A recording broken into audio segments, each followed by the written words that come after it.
Yeah, good day, everybody. So today we'll be talking about discovering of one's purpose. Yes, it is very important for us to discover our purpose on earth because this life, we are on a journey as humans.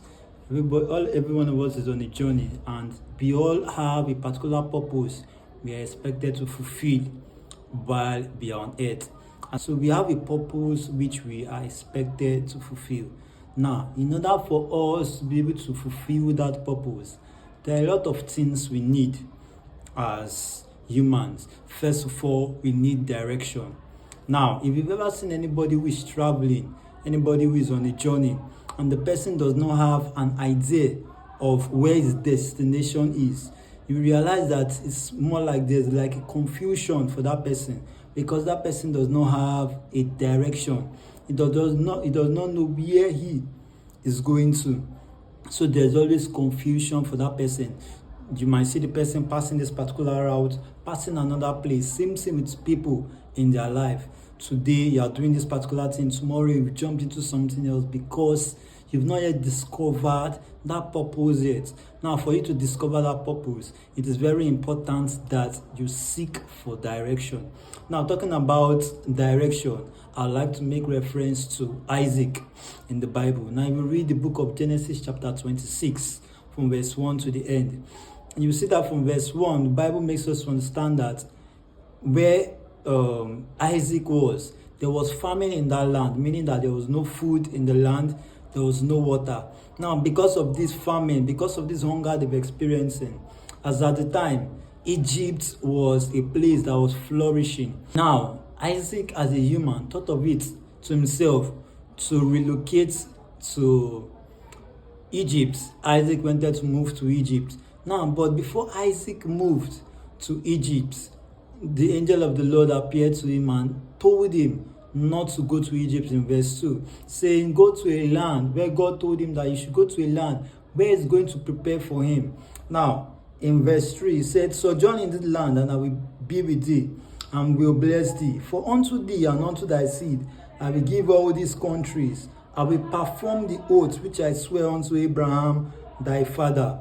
And verse 4 says, I will make thy seed to multiply as the stars of heaven, and will give unto thy seed all these countries, and in thy seed shall all the nations of the earth be blessed. Verse 3 and 4, God told him about his promise. Now, the fact that God said, go to a land where I will show you, that is direction. You see that he wanted to go to somewhere else before, but God informed him to go to a land where he was going to show him. Now, that is direction. We need direction. It is very important because without direction, without that voice, there is no way to be able to know the right thing. A lot of people are on the wrong path and they do not know.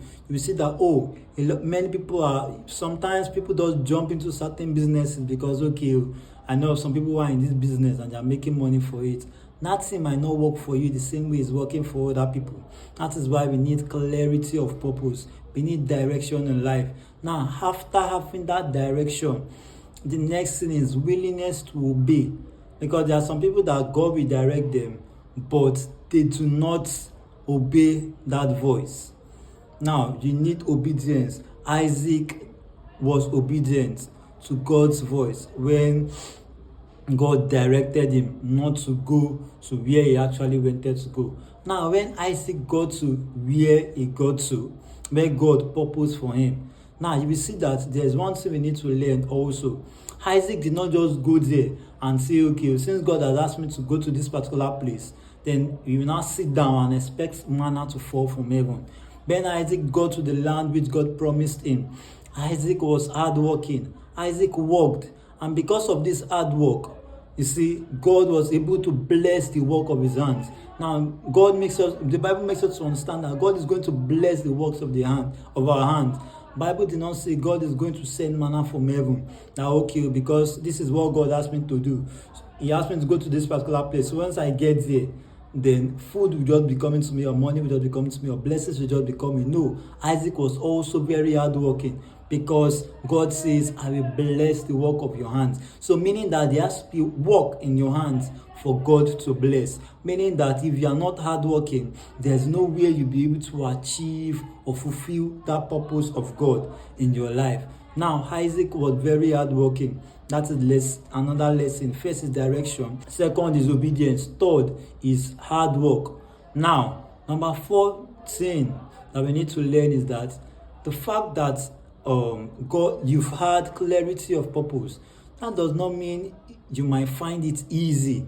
Yes, it might not be the easiest route, but if you are tenacious, if you practice tenacity, you see that you'll be able to achieve what you want to achieve. So tenacity is very important. You see that when Isaac got there, when Isaac started succeeding, people were envious of him. People started to murmur about him that, okay, look at this foreigner who came to sojourn in our land. He's already doing better than us. He experienced some difficulties. You will see that when he got there, that place was not looking good. But he started to dig wells. He started to do a lot of things. You see, he was tenacious. Because of this tenacity, he was able to succeed and fulfill that purpose. That is one thing that we also need to learn.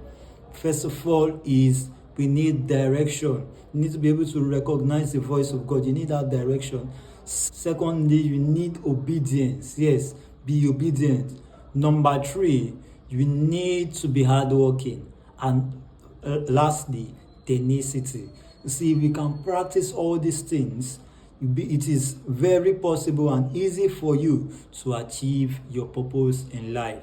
All of us have a particular purpose. Don't just jump from one thing to another. Don't just dabble into things without having a clear vision, because you will just be like a man traveling without a map, traveling without an idea of where his destination is. So this purpose, that the voice of God serves as this Google map for us in life. Just as people have Google map while driving, same thing too. We have this direction from God so that we'll be able to get to the right path. Thank you very much.